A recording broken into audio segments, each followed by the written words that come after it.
Hello, everybody. Thanks for taking the time to join us today. I am at Redis, so my name is Talon. I'm a senior technical product marketing manager there. Now, let's get into a quick intro because I know that we're a little short for time. I'll kind of keep pressing forward. Just a quick intro about myself. So my name's Talon.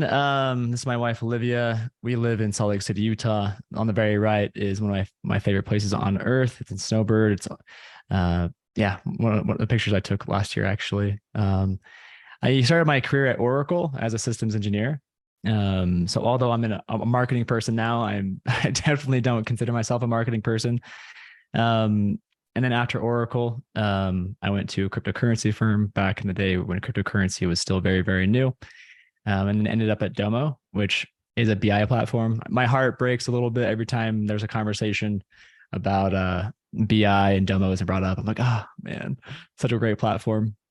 And then Redis gave me a call. And so I've been at Redis to kind of bridge the gap between storytelling and technical solutions. So let's dive into it. So today we're going to be talking about microservices. Many businesses, as you know, start with just 2 or 3 microservices in their architecture. And then fast forward months or years later, and they're now supporting hundreds, if not, thousands of different services. That makes it feel like an ever growing and never ending knot. Something that's very interesting is that, managing those hundreds or thousands of isolated services introduces many critical issues like increased latency as these services start to be supported on different servers and the risk of one failing service taking down the entire system. And don't even get me started on the availability and consistency of data, especially as more and more services need to share the same data. What's really interesting, I'm not sure if many of you are on LinkedIn or, follow this person named David, very good thought leader in the data space. And this isn't necessarily a dig against Amazon, but something that's been really interesting is I feel like in the last decade, we've all been talking about microservices and how it's super optimal compared to, a monolith. But although microservices has only increased in popularity, the swing of that momentum may be falling a little bit the other way, as we see in this highly interactive piece on LinkedIn that talks about how Amazon Prime is ditching this can be cumbersome architecture. And look, I'm not going to sit here and tell you that you should completely drop microservices and go back to building a monolith. But there are pains and we can see what we can do to relieve those pains. And that's where Redis Enterprise comes in. We can simplify microservices architecture with more speed, scalability, and agility. In this presentation today, we're going to be covering 4 different solutions that can help us tackle the pains of scaling out microservices. We'll cover query caching, the CQRS pattern, API gateway caching, and then finish with inter-service communication. We'll review these solutions and discuss their architecture and learn why and when we use them. So that is a ton of stuff to cover. And as you can see, I'm using a different approach here.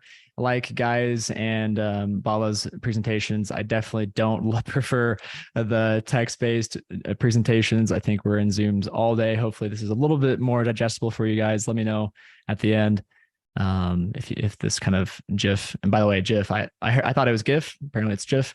This GIF approach, let me know if it's more entertaining or more interactive for you guys. So microservices-based architecture, I'm sure that most of us are familiar, but just to get us quickly on the same page, let's cover some core points. So microservices-based architecture is an approach that structures an application as a collection of small independent services that can be developed, deployed, and scaled independently. And it has become super popular over the recent years due mostly to its ability to provide flexibility, scalability, and better resilience to applications. But it does come with some challenges. You probably noticed that I said independent a couple of times when describing this architecture. Well, independent services are a double-edged sword. Architectures will inevitably face increased complexity, and every time you add an additional service has its own, it needs its own deployment, maintenance, and monitoring requirements, just to name a few, and maybe even its own database, right? In addition, the challenge of having a distributed architecture which means that communication and data shared between services becomes critical, and efforts need to be constantly focused on keeping the communication between services reliable and secure. Easier said than done. Testing becomes more complex because of the distributed services as well. And lastly, operational overhead. The fact is that this type of architecture takes a lot more time and efforts to deploy, maintain, and monitor. And that's where Redis Enterprise comes in. We can empower developers, DevOps, and architects with an optimized data platform for microservices deployments. Redis Enterprise enables agile, scalable microservices architectures that reduce complexity, deliver performant and resilient apps, and simplifies operations in a hybrid and multi-cloud environments. In each of the 4 solutions we'll be covering next, I'll make sure to add some insights on why Redis Enterprise is different when enabling these solutions. So let's get a look at our first solution, query caching.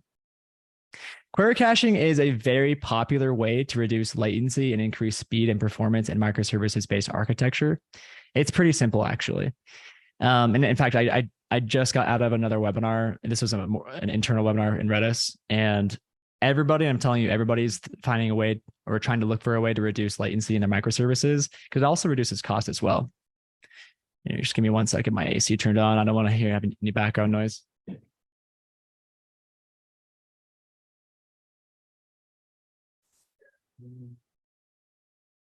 Off. Perfect. Thank God for apps. Okay, so in this diagram for query caching, we are caching a record needed for a single domain so that the data is always hot, serving the microservice much quicker than an RDBMS or disk-based NoSQL database. At the same time, increasing the number of operations per second, we use a query cache when a single domain needs increased performance of operations and reduced latency. So it's really for any microservice that has a slow database. What powers this solution? Well, it's something we call the Redis Smart Cache. We built this open source library to save time and cost by enabling developers to use a library to quickly deploy and standardize query cache and provide insights into cache usage and analytics without needing to re-architect application code, which is pretty sweet. The difference that Redis Enterprise brings with this particular solution, besides our Smart Cache, is speed, scale, and resilience. Enabling the solution with real-time response is exactly what an enterprise cache looks like.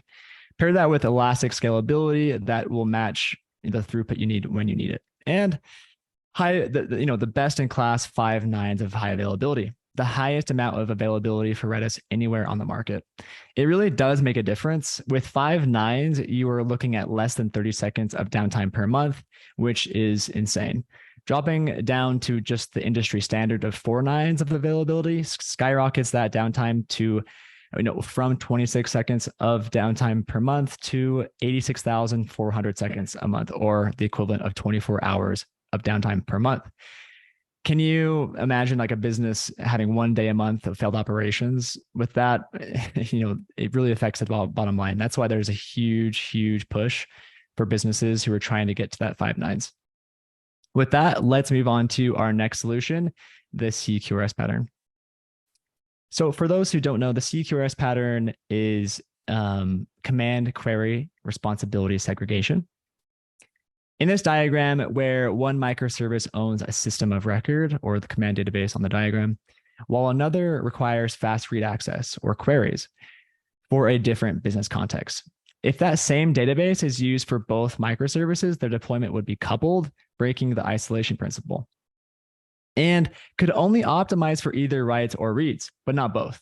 The CQRS pattern decouples reads and writes. The command database is focused on high durability and consistency, while the query is focused on performance and serving the data.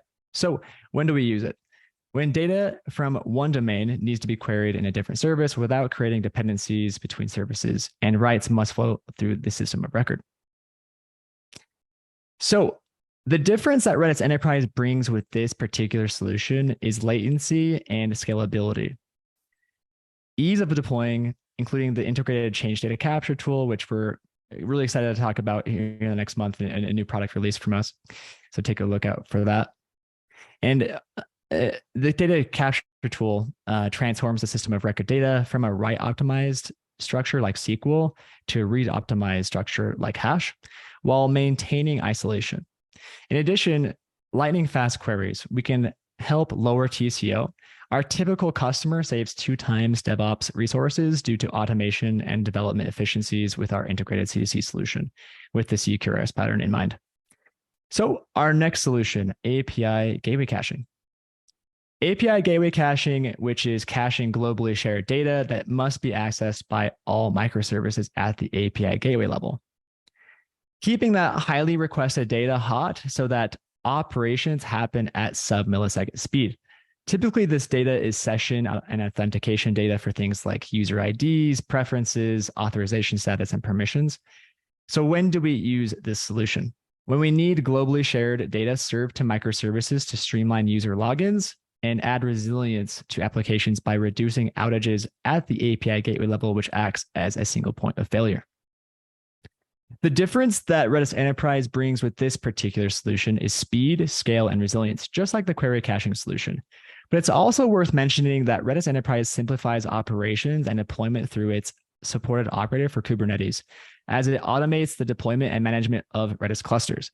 I could go on and on about this. I'm a huge fan of Kubernetes, and I've had my hands-on experience on running and operating Redis open source and other Redis offerings out there versus Redis Enterprise. It is a complete world of difference. So if you are a Kubernetes shop, or if you're thinking about Kubernetes, definitely reach out. I'd be happy to hook you up with some additional resources to look into that. But it also has pre-built integrations with Kong, a leading API gateway management solution. And also we can do rate limiting, which is a different solution. I'm not going in depth here, but essentially limiting requests to a particular service in a given period of time. With that, let's jump into our final solution, which is inter-service communication. This is actually talked about a lot in my webinar that I did earlier today. Our customers are consistently asking for this. And it is basically streamlining inter-service communication between microservices by using Redis streams as a lightweight event message broker. So let's see what it looks like. So I'll start with perhaps an obvious statement. Microservices need to communicate a lot of things all of the time, like constantly. State, events, and diverse variety of data, in some cases without needing an immediate response or asynchronously. It can be super complex, time-consuming to maintain, and costly to implement. This type of messaging, it can be very costly and time-consuming to maintain, but Redis streams as the asynchronous message broker provides a pub sub or publish subscribe capability to populate the stream without having to add that logic into the microservice. So when do we use this solution? When storing transient data such as events and messages, they need a simple and fast write and read operation, or simply because using a message broker instead of APIs for events and messages that need no response. The subscribing service can read the message when it's available, so there isn't any coupling of services, which can lead to more points of failure or delay. The difference that Redis Enterprise brings with this particular solution is simplicity in both the development and operations. Lightweight streams and like the lightweight stream data structure is super easy to develop and deploy and operate, and is more cost-effective than Kafka. Plus sub-millisecond latency on top of that simplicity. So let's close it out here. Scaling out microservices in your architecture doesn't have to be a super painful process.